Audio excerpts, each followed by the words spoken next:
Welcome back to Carving Scary Pumpkins for Musicians Part 2.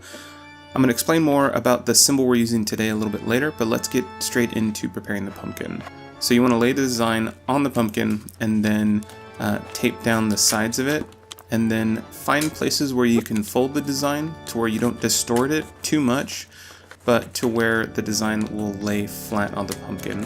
The paper is a flat surface and unfortunately the pumpkin is not, so you have to find these places to fold it. And then it should look something like that. And the next step is to just score the design and score the pumpkin.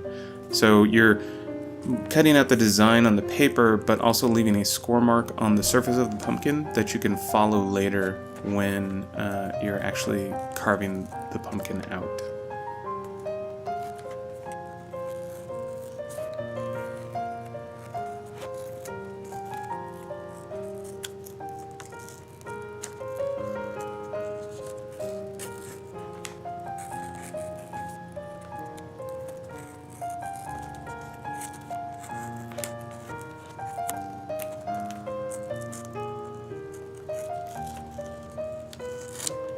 So with that finished, we can take the paper off and then start carving. Oh, we have to take the top off first.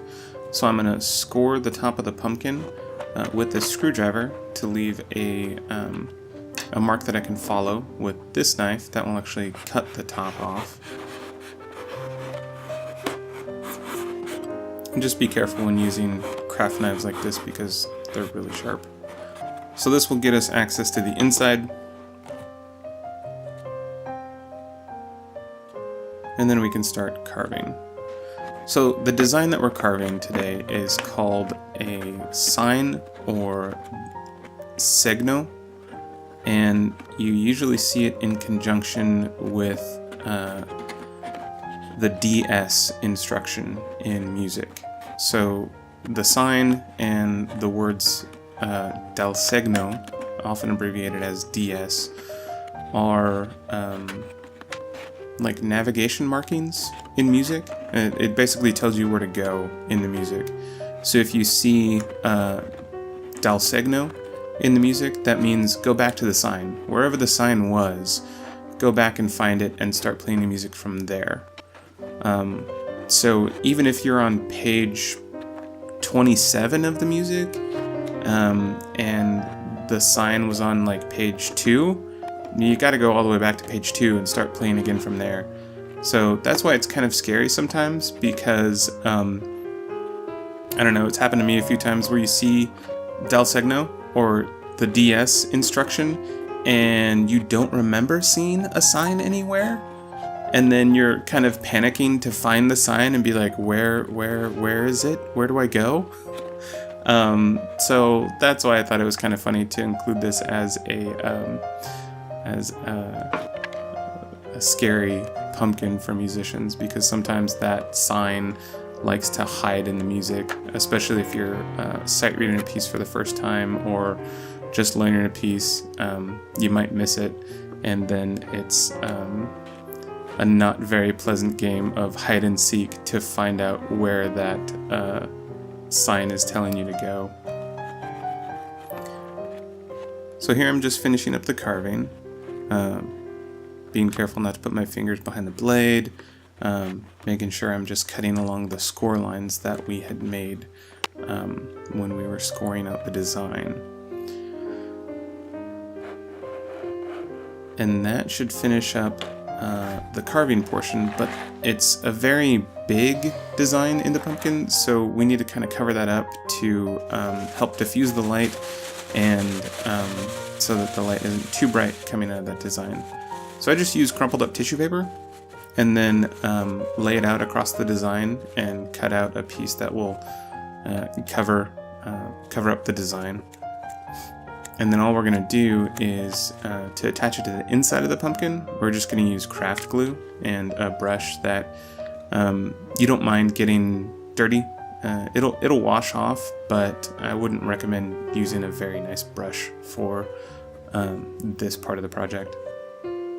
So just spreading the glue on the inside around the design, and then we're going to take the tissue paper and press it up against that glue so that it'll have something to stick to on the inside, and then it'll stay in place. If you need to, sometimes you have to go through the front of the pumpkin to get to all the places, but we'll just fold up that tissue paper, put it inside, and then use our hand to press the paper up against the glue that is on the inside gently so that it has some place to stick. With that finished, we're going to be using this lighting fixture, which takes just a low wattage LED bulb because these pumpkins can't take a flame. They're flammable, unfortunately. But to get that in there, we have to drill a hole. And then I just mark a spot in the back of the pumpkin. And then this will help us get the light fixture in the pumpkin.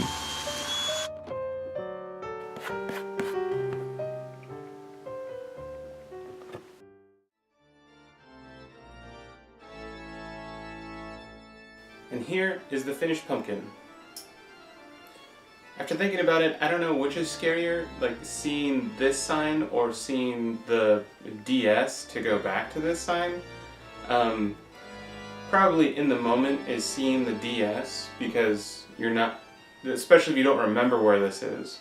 But I thought this symbol was kind of funny to include as a scary for musicians type of symbol. So that one's finished. Here is the pumpkin from part 1, and if you want to see how this one was made, you can click somewhere over here and you can watch that. And if you're watching in the future, then you can watch part 3, which will be coming up soon and will probably be linked over here somewhere. But thank you for watching, and let me know if you have any questions in the comments below.